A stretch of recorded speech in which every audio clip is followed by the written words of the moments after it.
Bueno, vamos a comenzar con este tema. Pues somos el equipo 7, que estamos integrados por mi compañera Daniela, por mi compañera Lini, un servidor, pues compañero Daniel. La que sigue, por favor.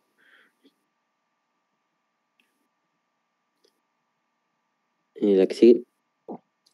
Bueno, vamos a tener como primer lugar, vamos a hablar de definición como tal, que se va a definir por el paso retrógrado no fisiológico de la orina desde la vejiga al uréter o incluso hasta los cálices renales. Vamos a tener, como ya bien lo dijeron ahorita mi compañero Rodrigo, un reflejo primario y uno secundario. Uno, como lo dijo el doctor, va a ser congénito el primario y el secundario pues va a estar causado por una causa patógena. Bueno, su nombre lo dice, ¿no? Es un secundario. Y bueno, en condiciones normales, la unión uterovesical va a permitir el paso de la orina y va a evitar su regurgitación, que más adelante les voy a decir la fisiología. La que sigue, por favor. Bueno, en epidemiología vamos a tener que a nivel mundial el 1 al 2% de los niños van a presentar este reflujo. Va a haber mayor prevalencia en hombres en relación 2:1 a comparación de las mujeres. En adolescencia se va a invertir su prevalencia, va a afectar más a mujeres adolescentes que a los hombres en relación 6:1 o 4:1. En México vamos a tener que solo el 1% de los niños va a presentar este reflejo y va a ser la principal causa de enfermedad renal crónica. Y además de que en pacientes diagnosticados con hidronefrosis prenatal, la prevalencia de este reflujo se va a ver en un 16% de todos los casos. A ver si la que sigue. Bueno, hablando de la fisiología, vamos a tener dos mecanismos, como ahorita el doctor nos los comentó, que va a ser un pasivo y uno activo. Hablando del pasivo, pues va a ser propiamente la unión, que va a ser la unión oblicua del uréter al llegar con la vejiga, que va a actuar como una válvula continente, que es la que va a prevenir el reflujo. Esta, como también nos lo mencionó la compañera, tiene que guardar una relación en cuanto a lo largo y a su diámetro, que tiene que guardar esta relación que va a ser de 4:1 o 5:1, lo mencionan. Y bueno, ya el mecanismo activo va a estar dado por lo que va a ser la acción del trígono vesical y fascículos musculares que van a ir desde los meatos ureterales hacia el veromontanum en la uretra del hombre. Y bueno, estos van a facilitar a través de sus fibras musculares lisas lo que va a ser la acción del peristaltismo ureteral para que así pues funcione como un mecanismo activo de reflujo. La que sigue, por favor. Bueno, hablando de su etiología, vamos a tener diferentes causas, como puede ser causas congénitas, causas funcionales y causas iatrogénicas, pero bueno, principalmente vamos a tener que la principal causa o lo que puede desencadenar este reflujo en los pacientes varones, en los pacientes adultos varones, va a ser la atenuación del trígono, o sea, una disminución de su función y de la musculatura ureteral, o un trastorno que acorte esta unión del uréter de la unión con el uréter. Todos los trastornos que sugieran una disminución o un acorte, pues nos va a favorecer lo que va a ser, lo que viene siendo el reflujo. Entonces vamos a iniciar con lo que van a ser las causas congénitas, que va a ser la debilidad trigonal, que bueno, ya por su nombre lo dice, va a ser más que nada el reflujo primario, va a ser la causa más común y se va a observar con más frecuencia en niños pequeños. Otro puede ser que se ha visto que predispone lo que va a ser el reflujo familiar y vamos a tener algunas anomalías ureterales, como puede ser una duplicación ureteral completa, que esta va a ir de la mano más que nada con lo que es el ureterocele, que en una siguiente diapositiva se les va a explicar. Pero bueno, estos dos principalmente por sí solos estaba leyendo que no desencadenaban lo que iba a ser reflujo, sino de que iban a estar de la mano, ya que el uterocele pues iba a ser una dilatación que iba a raras veces, como les digo, a permitir el reflujo, pero cuando tenemos el ureterocele junto con lo que va a ser la duplicación, pues en la duplicación vamos a tener dos uréteres que van a filtrar un solo riñón. Vamos a tener uno que va a dar las dos porciones superiores del riñón y uno más abajo que va a drenar la porción inferior del riñón. Cuando tenemos el ureterocele, este reflujo se va a ver que se da más hacia la parte superior del riñón. Después vamos a tener otra neumonía, otra que va a ser el orificio ureteral ectópico, que bueno, como su nombre lo dice, va a ser un solo uréter, que puede abrirse muy abajo dentro de lo que va a ser el trígono, en el cuello vesical o en la uretra. Y bueno, va a dejar en claro que la longitud del uréter no va a ser el único factor del reflujo, sino que va a haber segmentos ureterales que muchas veces pueden o suelen debilitar lo que va a ser el músculo liso, por lo tanto vamos a tener una menor fuerza oclusiva, por lo que va a generar o va a permitir o favorecer lo que va a ser el reflujo. Después, dentro de las funcionales, pues tenemos la micción disfuncional, que bueno, esta va a ser más que nada causada por los hábitos miccionales que pueden favorecer va a ser cuando alteras tu función de la vejiga, cuando te aguantas las ganas de ir al baño, va a producir una gran presión de la micción, va a haber una actividad excesiva de la vejiga y va a haber un vaciamiento vesical diferente, que todo esto también ayuda o favorece el reflujo. También vamos a tener una trabeculación vesical. Esta va a ser cuando la vejiga está trabeculada.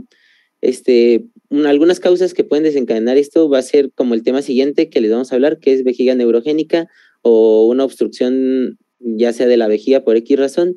Esto pues nos va a causar una hipertrofia trigonal que al final del día va a formar lo que va a ser un divertículo o un sáculo que va a presionar lo que va a ser el uréter. Esta dilatación, por lo tanto, va a cortar el segmento pues, intravesical, por lo que ya entonces les había mencionado que cualquier trastorno que nos resultara en una cortación del segmento, pues iba a traducirse o favorecer el reflujo también. El edema de la pared vesical, que puede estar secundario a lo que va a ser la cistitis, pues obviamente la cistitis pues, va a desencadenar o va a causar un edema, lo que va a abarcar el trígono y el uréter vesical. Va a producir lo que va a ser una presión de micción anormal, que va a llevar a lo que va a ser el reflujo. Y vamos a tener uno que va a ser el síndrome de Eagle-Barrett, que pues también se le llama abdomen en ciruela. Va a ser un trastorno raro, va a haber problemas en el desarrollo normal de la musculatura, más de los músculos abdominales y precisamente de los que son de músculo liso, que están en los uréteres y en la vejiga. Debido a que el músculo liso de este segmento va a estar deficiente, pues vamos a esperar que desencadene el reflujo. Y bueno, causas iatrogénicas, vamos a tener algunas como va a ser la prostatectomía, la resección del cuello vesical en cuña o la memotomía uretral, que bueno, todas estas pues pueden alterar la continuidad de lo que va a ser la unión al trígono y pues permite el reflujo a su vez. La que sigue, por favor. Y bueno, hablando a grandes rasgos de lo que va a ser el ureterocele, pues esta ya les había comentado, va a ser una dilatación quística de la parte terminal del uréter, ahora sí que donde se inserta, ubicada dentro de la vejiga, de la uretra o de ambas. Su incidencia va a ser de 1 en 500 personas, va a afectar comúnmente al sexo femenino en relación 6:1 y bueno, aquí está la imagen descriptiva y va a haber una clasificación de Stephens, que es la más usada, que esta clasificación nos va a hablar pues de cuando vamos a hablar una por una. El ureterocele estenático es cuando vamos a tener que va a haber ahora sí que una estenosis en la parte donde está insertado, o sea, en la parte terminal, por decir así, del uréter. El ureterocele esfinteriano, que va a ser en la parte posterior del uréter. El uterocele va a ser una combinación de los dos anteriores, y el ureterocele ciego, que va a ser como vamos a tener la dilatación del uréter, pero el orificio se va a continuar, o sea, va a estar más allá de lo que va a ser la inserción del uréter con la vejiga, y se le llama ciego porque pues realmente no hay paso por ahí de lo que va a ser orina. La que sí. Y bueno, vamos a tener que dentro de los factores de riesgo se van a englobar en 4 principales grupos. El primero es el sexo. Se ha visto que las mujeres tienen el doble de probabilidades de tener reflujo que los hombres. Y por otro lado, va a haber un predominio en pacientes que van a presentar hidronefrosis prenatal, que lo voy a detallar más adelante. Pero también se ha visto que la diferencia entre pacientes que presentan reflujo vesicoureteral entre hombres y mujeres es menor esta diferencia en países en donde la circuncisión no se realiza de forma rutinaria. En el otro grupo tenemos la edad. Respecto a la edad, los niños pequeños y en la edad pediátrica o los niños menores de 2 años tienen más probabilidades de tener reflujo vesicoureteral que los niños mayores. Esto se debe a que cuando van creciendo hay una resolución espontánea de este reflujo. Entonces, la mayoría de los niños afectados ya cuando crecen, pues esto ya se resuelve espontáneamente. Respecto al origen étnico, vamos a tener que los niños blancos tienen 3 veces más de probabilidades de tener reflujo vesicoureteral que los niños negros. Y respecto a la predisposición genética, se ha visto que si se tiene un hermano afectado con este padecimiento, puede que el paciente presente un 27.4% de probabilidades de también padecerlo, o en el caso de los hijos de un padre afectado, estos van a tener el 35.7%. 35.7%. También pues ya más a fondo se ha visto que tanto el cromosoma 10q26 o también el locus en el cromosoma 6p pueden estar implicados en este padecimiento.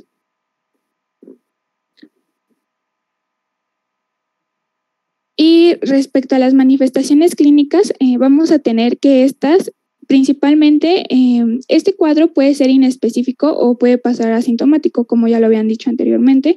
Y dentro de las manifestaciones clínicas vamos a tener las infecciones del tracto urinario, ya sea febril o asintomático, que sean recurrentes, y pues todo lo que implica tener una infección urinaria, pues la fiebre, la disuria, la polaquiuria, el tenesmo, dolor abdominal, hematuria, náusea, todo lo que conlleva. Y también otra característica es el dolor abdominal o en el flanco. Otros son los defectos en columna, como puede ser la espina bífida, el meningocele, el mielingocele. Otros aspectos es la oliguria, la anuria o las alteraciones. Otra de las manifestaciones puede presentarse la oliguria, la anuria o las alteraciones en el chorro de la micción y la hipertensión. Algo aquí que quiero hacer énfasis es en la hidronefrosis. La hidronefrosis, en otras bibliografías, las manifestaciones clínicas se pueden dividir tanto en presentación prenatal o en presentación postnatal. Respecto a la presentación prenatal, vamos a tener que el hallazgo pues, es la hidronefrosis, y esta hidronefrosis nosotros lo podemos observar en la ecografía prenatal, que nos va a sugerir pues, la presencia de reflujo vesicoureteral. Pero por otro lado, tenemos también la presencia de hidronefrosis en una presentación postnatal, y aquí vamos a encontrar una masa en el flanco abdominal. Respecto a la hidronefrosis prenatal,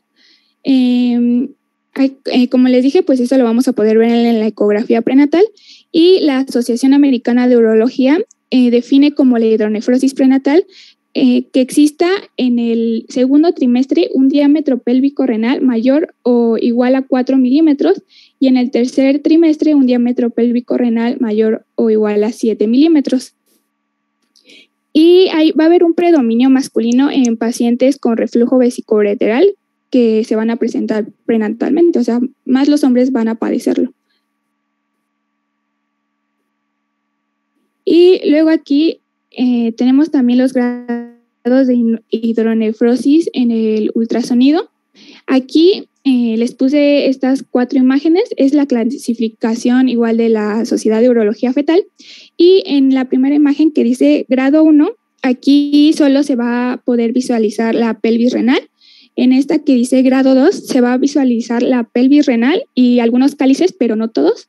En el grado 3 se van a visualizar prácticamente todos los cálices, y en el grado 4 esta pues es similar al grado 3, pero en comparación con el riñón normal va a haber un adelgazamiento del parénquima, que es lo que lo caracteriza.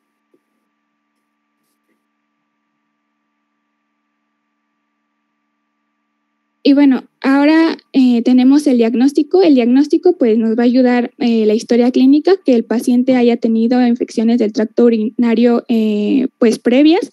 Los familiares, como les dije, pues el porcentaje si tu hermano ya lo padeció o si tu padre ya lo había padecido. Y pues se puede ver también lo que les comenté, es de importancia aquí el ultrasonido prenatal para un diagnóstico pues oportuno. Y también vamos a tener los estudios de laboratorio. Estos estudios no tienen como una importancia o mucha significancia en este padecimiento, aunque obviamente nos puede orientar a si el paciente pues está teniendo infecciones del tracto urinario. También la creatinina sérica en este padecimiento se puede ver elevada, pero ya cuando existe una etapa muy avanzada, cuando ya pues existe un daño renal. Y bueno, respecto al diagnóstico, vamos a tener que el diagnóstico de elección inicial o el gold standard es la cistoretrografía miccional seriada, que también se le conoce como el CUMS. Esta técnica pues es la prueba de elección para establecer la presencia de este padecimiento, porque principalmente nos permite evaluar la anatomía del reflujo y además nos permite evaluar el grado de reflujo. Y de esta les puse aquí unos ejemplos. Y vamos a tener que en la imagen número 1, este es un CUMS normal. En la imagen número 2, 3 y 4, este es un reflujo vesicoureteral primario en diferentes grados. En la imagen número 5 y 6, este es un reflujo vesicoureteral grado 1 y grado 4. Y en el 7 y en el 8, este es un reflujo vesicoureteral secundario. Y vamos a tener, como les comenté, pues este nos permite evaluar el grado de reflujo. Esta es la clasificación internacional. Y vamos a tener que esta clasificación pues nos va a indicar la gravedad de reflujo según el grado de llenado retrógrado o la dilatación del sistema colector renal. Esta tiene 5 estadios y en el grado 1 el reflujo solamente se va a llenar. En el grado 2, el reflujo va a llenar el uréter y el sistema colector sin dilatación. En el grado 3 vamos a tener que el reflujo llena y va a dilatar levemente el uréter y el sistema colector con una leve dilatación de los cálices. En el grado 4 vamos a tener que el reflujo llena y dilata enormemente el uréter y el sistema colector con la dilatación de los cálices. Aquí ya se puede ver algo de como tortuosidad del uréter. Y en el grado 5 vamos a tener que el reflujo pues ya es masivo, se va a dilatar pues enormemente el sistema colector y aquí puede ver ya incluso reflujo intrarrenal. Hay pues una gran dilatación, en el número 5 hay una gran dilatación y tortuosidad ureterales pues muy, muy significativas. Otros estudios que nos pueden ayudar es la cistografía isotópica, ya sea, hay dos, está la directa y la indirecta. La directa se llena la vejiga con un trazador radionuclear, así lo llaman, y la indirecta que se realiza al final de un renograma o cuando la vejiga está repleta. Y en la indirecta vamos a tener que esta se requiere pues de mucho que el paciente colabore, que sea capaz de retener la orina y de vaciar la vejiga cuando se le indique, y en la directa se va a introducir una sonda en la vejiga y se va a infundir lentamente una solución salina estéril con un radiohisopo. Otro estudio también es la ecocistografía. Esta tiene la ventaja de no producir radiación, pero no nos va a permitir monitorizar pues de una forma como muy correcto, no sé, como de una forma muy dinámica, simultánea los uréteres y la vejiga en la fase de llenado y del vaciado. También tenemos otro estudio que es la ecografía convencional renal, que esta tiene una sensibilidad limitada para reflujo vesicoureteral, incluidos cuando existen también pues un reflujo vesicoureteral de alto grado, ya que no nos puede demostrar los hallazgos asociados a hidronefrosis. Y la gammagrafía renal, DMSA, este es un medio preciso para nosotros poder detectar si hay una dismorfología renal secundaria, ya sea por una causa renal congénita, que esté relacionada con reflujo vesicoureteral o si existe cicatrización. Esta también nos permite ver si existe cicatrizaciones renales o si van a haber nuevas cicatrizaciones o nuevas cicatrices. Bueno, pues vamos a continuar así con los criterios de CRAD. Y estos pues se van a referir a que la orina obtenida por la micción media directa tras limpieza cuidadosa con agua y jabón de los genitales externos, lo cual pues nos va a llevar implícito a la existencia de una contaminación de la flora bacteriana existente en los genitales externos. Y pues por ejemplo en este caso pues se va a llevar implícito la existencia de una contaminación con flora bacteriana a nivel de la uretra, la vulva o el prepucio. Un paciente asintomático en un solo cultivo urinario con más de 100,000 unidades formadoras de colonias sobre mililitros de un único microorganismo nos va a indicar una probabilidad de infección del 80%. Y si si dos cultivos se presentan en recuentos iguales o superiores a 100,000 del mismo germen, la probabilidad de que haya una infección es del 96%. Y pues ya si son 3 cultivos son con recuentos iguales o mayores de esa cifra, la probabilidad de esta infección es del 99%. Aquí también en estos criterios pues van a ser válidos las enterobacterias. Sin embargo, como aquellas infecciones urinarias producidas por los gram positivos, ya sea el estafilococos o el enterococo, cuando hay un recuento superior a 10,000 unidades formadas de colonias, se pueden ser significativos a alguna infección. ¿Se puede dar a la que sigue, por favor? Y bueno, pues aquí para la técnica de urocultivo, pues va a existir que tenemos la bolsa estéril o autoadherible. Y bueno, esta bolsa estéril o autoadherible no debe permanecer puesta más de 30 minutos en los pacientes no continentes menores de 3 años y se deben considerar los valores mayores de 100,000 y esto pues va a ser positivo y los menores de 100,000 pues va a ser un resultado negativo. 3 muestras positivas se debe de considerar la existencia real de alguna infección. Aquí su valor fundamental es cuando no hay anomalías en el sedimento y el urocultivo pues está negativo. Un urocultivo positivo pues nos va a dar la probabilidad de que exista un falso positivo dentro del 85% más o menos. Y para ser confirmatorio pues esto se puede utilizar la punción suprapúbica o el sondaje vesical. Y bueno, pues la punción suprapúbica va a ser que este es un método de elección para el recién nacido que pues siempre se requiere de la existencia o no de una infección urinaria. Y pues esto decía que era como una técnica mínimamente invasiva, pero pues nos ayudaba para detectar los gérmenes gram positivos. Y pues aquí también nos va a ayudar para sospechar de la posibilidad de contaminación cutánea por una desinfección inadecuada. La que sigue, por favor. Vamos a tener también otro tipo de extracción de urocultivo, que es el cateterismo vesical o uretral. Y pues va a consistir en que es la introducción de una sonda a través de la uretra al interior de la vejiga urinaria. En el procedimiento del cateterismo vesical se va a estimar que existe un alto riesgo de infección del tracto urinario para la introducción de microorganismos al interior de la vejiga.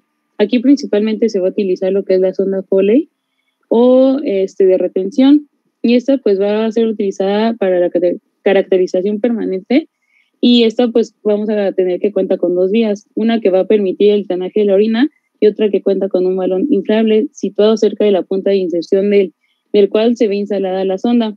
Pues se va a inflar y pues nos va a permitir mantenerla fija en el interior de la vejiga. Y pues se va a utilizar en pacientes con la vejiga neurogénica y suele mantenerse por días o meses, por eso se dice que es intermitente o permanente. La que sigue, por favor. Y también vamos a tener lo que es la micción espontánea, y esta pues es la que más se usa para el urocultivo. Y pues vamos a tener que la primera porción de la orina se debe de descartar y se recoge a partir del chorro medio en un frasco estéril de boca ancha de cierre hermético. La que sigue, por favor. Y pues vamos a tener ahora sí lo que es el tratamiento, y pues vamos a empezar que pues principalmente se deben utilizar pues medidas higiénicas, ¿no? O sea, esto es como de manera muy generalizada. Y pues esto, pues el tratamiento, lo que su objetivo es que pues nos ayude a minimizar la cicatrización y la pérdida de la función. Y pues estas medidas se han realizado, se tienen que llevar a cabo pues lo que son las infecciones frecuentes. Y esto pues ¿para qué? Pues para que no haya una retención de orina en la vejiga. También se debe de hacer una ingesta abundante de líquidos, pues para que nos ayude a tener como tal, pues se puede decir como el drenaje de y también tener un buen control de alguna infección del tracto urinario y también tener el control de estreñimiento. Aquí pues se podría ver una disfunción vesical secundaria, la que sí.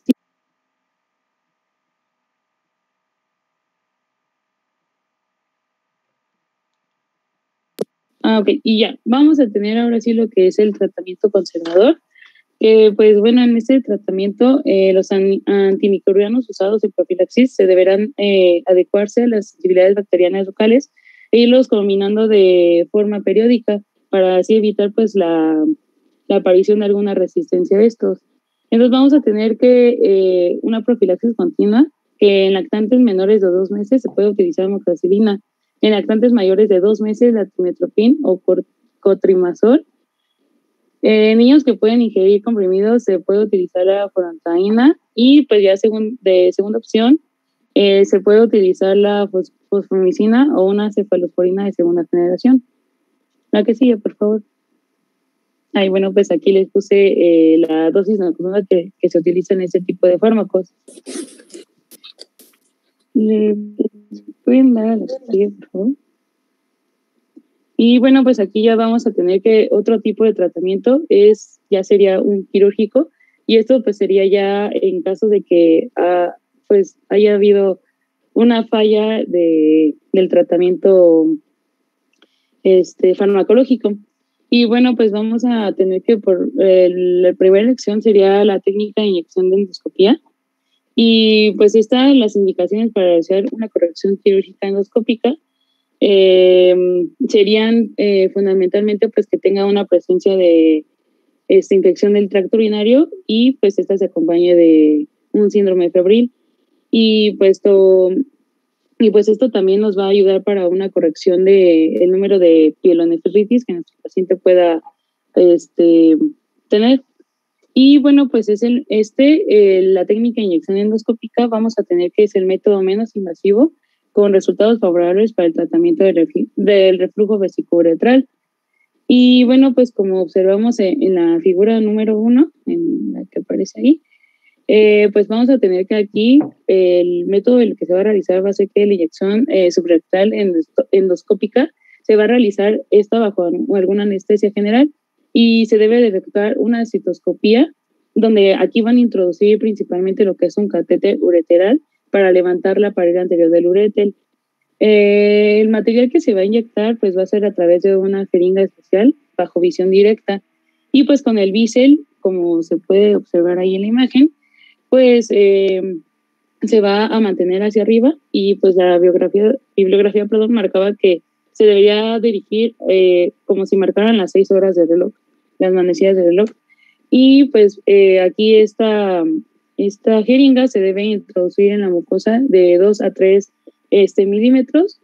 Eso debe ser distal a la unión uretero-vesical y se debe avanzar en el plano submucoso de 4 a 5 milímetros hacia la pared intraluminal.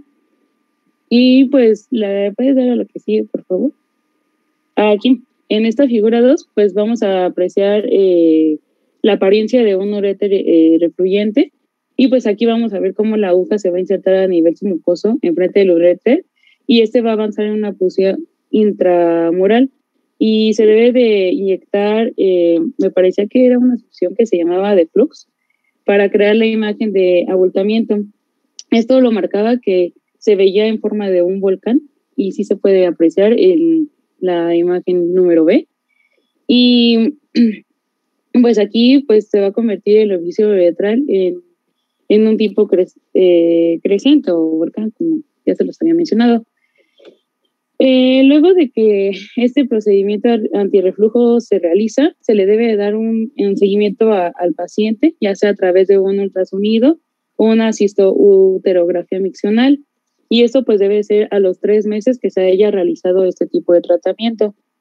Y pues decía también que cuanto mayor sea el grado, pues menor probabilidad tenemos de una resolución espontánea a través de esta técnica quirúrgica. Y pues para un reflujo de bajo grado, pues obviamente había una mejor respuesta a este. La que sigue, por favor.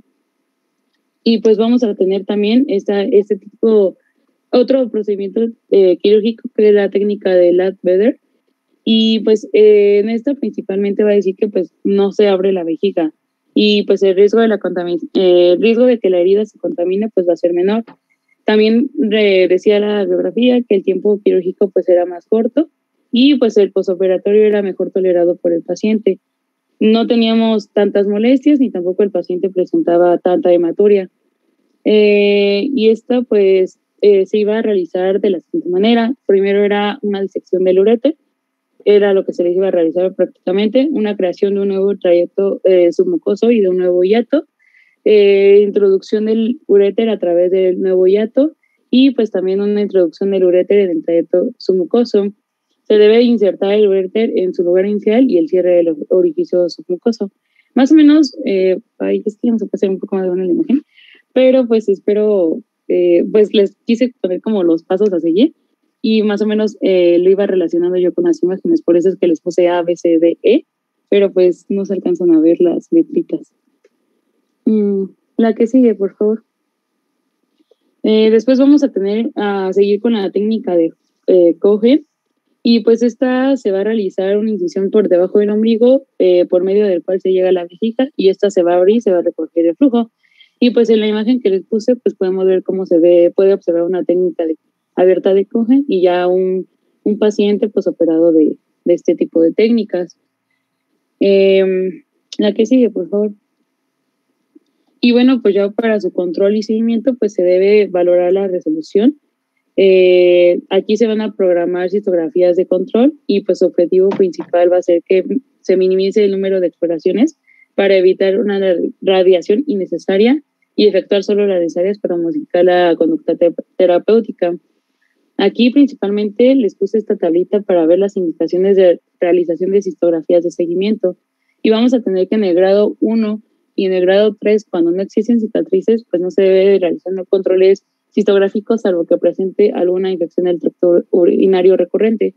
En el grado de 1 al 3, con presencia de cicatrices, pues se debe realizar cada 3 años con pacientes de infección del tracto urinario recurrente y se debe valorar individualmente según la decisión a cambio del tratamiento quirúrgico. En un grado 4 y en un grado 5, en pacientes en los que se ha iniciado tratamiento profiláctico debe haber control cistográfico.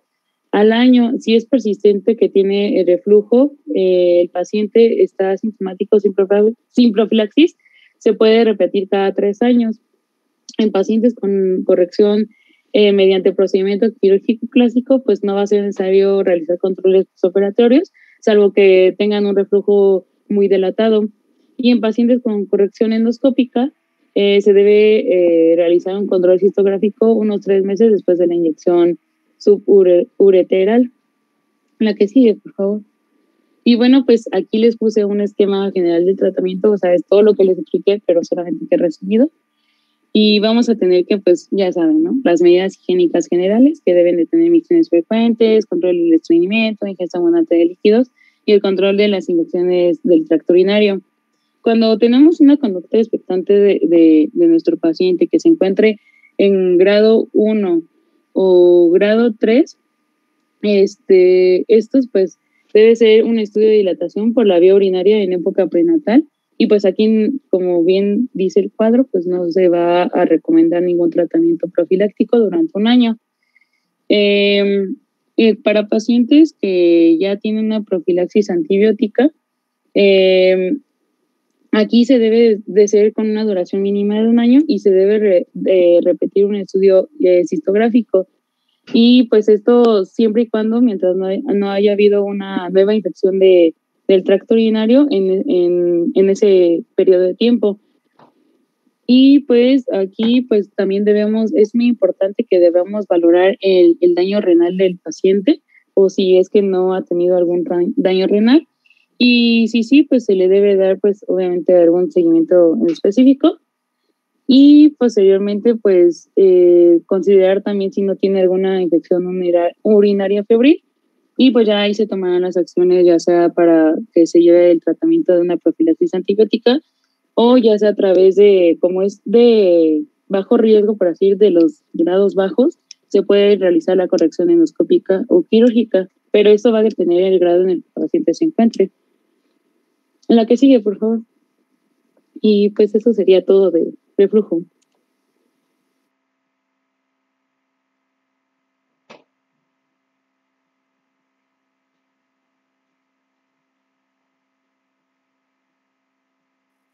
¿Alguna duda o alguna pregunta de reflujo?